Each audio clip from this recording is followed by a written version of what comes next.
దేవునికి మహిమ కలుగును గాక. ప్రభునందు ప్రియమైన దేవుని పిల్లలు బాగున్నారా? దేవుని మహాదయని బట్టి దేవాది దేవుడు రాత్రికాల సమంతా ఆయన కృపలో మనలను జ్ఞాపకం చేసుకుని ఉదయకాల సమయంలో చక్కటి సమయాన్ని ప్రభు మనందరికి అనుగ్రహించారండి. పరిశుద్ధ గ్రంథంలోంచి ఒక చిన్న మాట మనం జ్ఞాపకం చేసుకుందాం. కీర్తన గ్రంథం 11వ అధ్యాయం 4వ వచనంలో 4వ లైన్, 3వ లైన్, 4వ లైన్ చూసినట్లయితే, ఆయన నరులను కన్నులారా చూస్తున్నాడు, తన కనుదృష్టి చేత ఆయన వారిని పరిశీలించున్నాడు. దేవునికి మహిమ కలుగును గాక.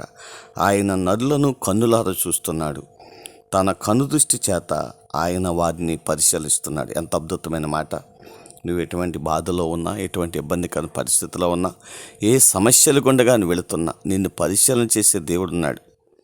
తన కనుదృష్టి చేత నేను పరిశీలన చేస్తున్నాడు, నిన్ను చూస్తున్నాడు అనేటువంటి విశ్వాసాన్ని మనం కలిగి ఉండడం గొప్ప భాగ్యం. ఈ లోకంలో ఎవరు చూడలేనటువంటి రీతిలో, ఎవరు మనకు సహాయం చేయలేనటువంటి పరిస్థితుల్లో దేవుడు మనకు సహాయం చేయడానికి సిద్ధంగా ఉన్నాడు.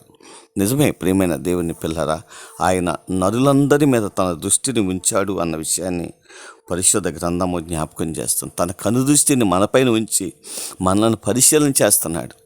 కనుక నువ్వు ఎంతవరకు విశ్వాసంగా ఉన్నావు, ఎంతవరకు నీకున్న సమస్యల నుండి నువ్వు విడిపించాలి అని ఆయన ఆలోచన కలిగిన దేవుడిగా మనకు కనబడుతున్నాడు. కాబట్టి నా ప్రియమైన దేవుని పిల్లరా, భయపడవద్దు, ధైర్యంగా ఆయన కృపా సన్నిధులు చేరండి.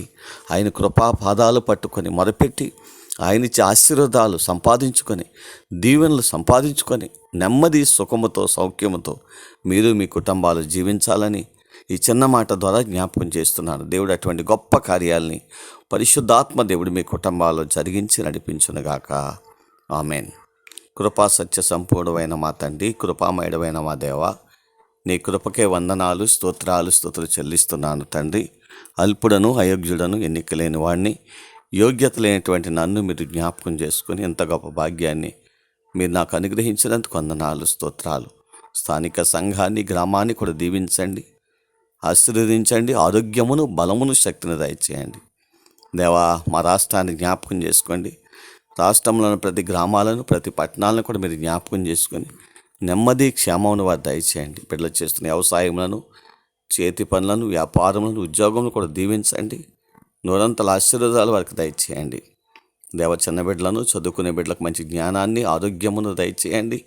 యవ్వన బిడ్డలు వారి పరిచర్యలో అనేక విషయాల్లో వారికి సహాయంగా ఉండి, వారి యొక్క జ్ఞానము చొప్పున నీ సన్నిధిలో నిన్ను గణపరుస్తూ నీ సాక్షులుగా నడుచుకునే కృపను దయచేయండి. మా దేశాన్ని, ప్రపంచ దేశాలన్నింటినీ కూడా దీవించండి. మా గ్రామాల నుండి, మా ప్రాంతాల దేశాల్లో, రాష్ట్రాల్లో ఉన్న ప్రియబిడ్డలందరినీ జ్ఞాపకం చేసుకొని వారి కష్టార్జితం వారి కుటుంబాలకు ఆశీర్వాదకరంగా, దీవెనకరంగా, మేలుకరంగా మార్చండి. ఈ దినాన్ని చక్కటి కార్యక్రమాలు చేసి నేను గణపరుస్తున్న వారిని కూడా గణపరచండి. వారికి నెమ్మది, సమాధానము, సంతోషము దయచేయండి. దేవ, ఎవరైతే నీ సందులోకి వచ్చి కన్నీళ్లు కారుస్తున్నారో వారి పరిశీలన చేసి వారి జీవితాల్లో గొప్ప కార్యాలు వారికి జరిగించండి. నీ ఉన్నతమైన ఆశీర్వాదాలతో ప్రతి కుటుంబం నింపబడి, ప్రతి శ్రమలో నుండి తప్పించబడి నీ సాక్షులుగా నడుచుకునే గొప్ప భాగ్యాన్ని మా ప్రియబిడ్డలందరికీ దయచేసి మీరే మహిమ పొందమని, అల్పుడను, అయోగ్యుడను, ఎన్నికలేను వాని యోగ్యత లేని నన్ను కూడా మీరు జ్ఞాపకం చేసుకున్నారు. మీరు ఇచ్చిన సమస్తమును బట్టి, ఆరోగ్యమును బట్టి, ప్రతి విషయమును బట్టి నిన్ను గణపరుస్తూ ఈ దినాన్ని ప్రారంభిస్తూ ఉండగా దీవించి ఆశీర్వదించి మహిమ పొందమని యేసునామములో ప్రార్థించి స్తుతించి మీకు అప్పగిస్తూ ప్రారంభిస్తున్నాము తండ్రి. ఆమెన్. God bless you. దేవుడు మిమ్మల్ని దీవించి ఆశీర్వదించును గాక. ఆమెన్.